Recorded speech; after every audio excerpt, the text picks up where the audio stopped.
لا اله الا الله عبارت از دو جمله هست. لا اله نیست معبودی بر حق، نیست خدایی بر حق. کلمه بر حق ضرور است، برای آنکه خداهای باطل پر است. در هندوستان زیاده از 3000 خدا هست. این به همسایه کشوراش ژاپن و چین و ویتنام و این کشورها رو بید، اینا مردمی بت پرست هستند. این در دیگر کشورها مردم یا پول را پرستش میکنن، پول برایشان خدا هست، به خاطر پول همه کارا میکنن.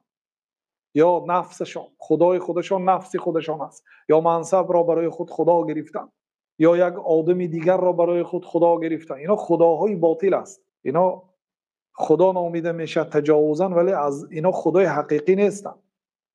اینا برای قرآن اینها آلیه خداها گفته است. لا اله نیست خدای بر حق الا الله، غیر الله تعالی که او الهی حقیقی هست، پروردگار حق است، سزاوار است که پرستش کرده شود و یگانه اعتقاد کرده یگانه پرستش کرده شود.